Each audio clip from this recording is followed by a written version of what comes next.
Hi, I'm Heather, and I already tried this once with the Kaltura, but I don't know that it went through, so I'm going to try it one more time.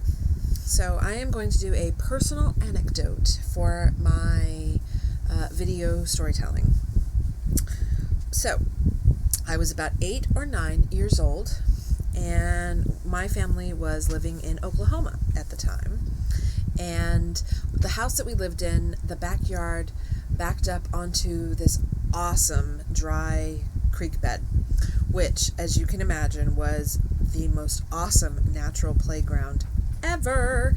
And my brother and I, my younger brother and I, we played and played and played in it for hours and hours and hours, and we absolutely loved it.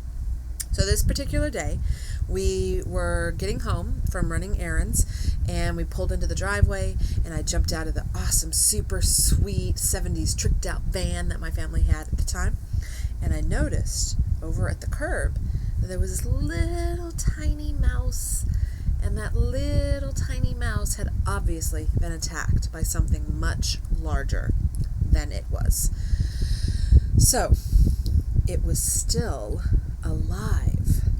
So naturally, I thought, I will nurse this mouse back to health. And I cleverly named this mouse Tom. So I decided that I would have this mouse recuperate in nature, just out along the creek bed, because that was where he was from. He was out from nature and out in the wilderness. And the fact that I had multiple cats and dogs that also lived in my house didn't have anything to do with it whatsoever. So I carry him gently across the creek bed, and I lay him into this nest, this tiny, beautiful, soft nest of grass and leaves that I had constructed, and left him there. But before I left, I made sure he had a little bowl of water. It was a little doll bowl that I had, and I filled it with water, and I left him some uncooked pieces of oatmeal in case he got hungry overnight. I may have told him a good night story. And I proceeded to go back to the house for the evening. Time out. It is important that at this point you understand that at this point in my life, I was obsessed with ancient Egypt. Everything ancient Egypt. I loved it.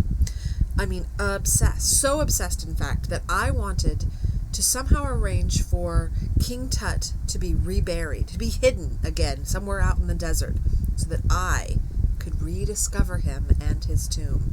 Obsessed. Back to the story. So I leave him with all of these items, and I head back over to the house for the night. And I'm convinced, of course, that all of my administrations were going to lead him to a miraculous recovery. He's going to be great when I come back in the morning, and we're going to have amazing, wonderful adventures that I will no doubt write about in a book someday. Except it didn't happen. I woke up the next morning and did a few things, and then went across the creek bed, and Tom had passed away in the night. It happens. And I was sad. I was really, really, really, really sad. So sad, in fact, that I decided the best way to honor this tiny mouse named Tom was to give him a funeral, a proper burial. And if you remember, I was obsessed with ancient Egypt. So the best way I could think of to do this for him was to give him an ancient Egyptian burial. So I went about gathering the things that he would need for his afterlife. I put him in a box, like the kind of box you get when you get new checks.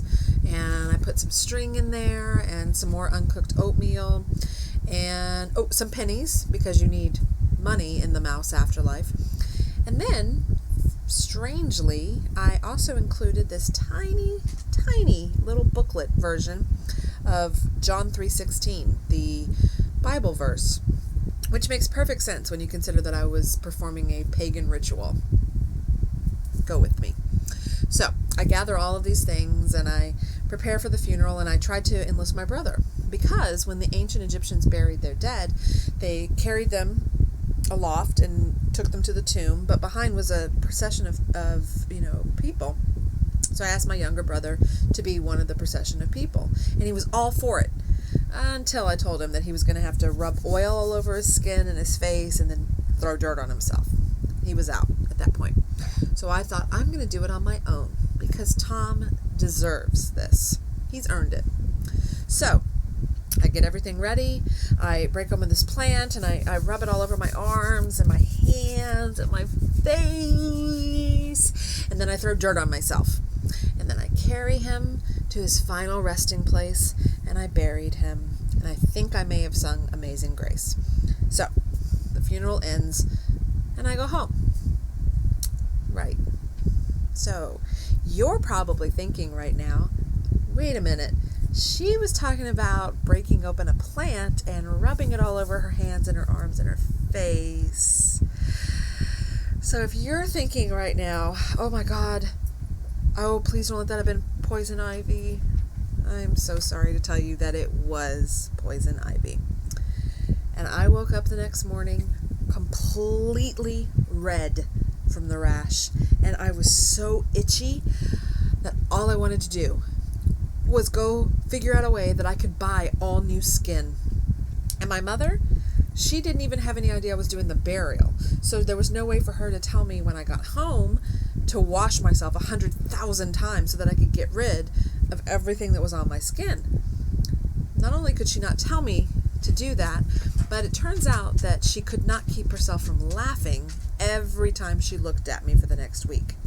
Oh, and my 5-year-old brother that I'd asked to help me with the whole thing, yeah, every time he looked at me, so smug. But oh well. Tom, he had a fantastic funeral. And you? Well, now you have an awesome story thanks to me. Bye.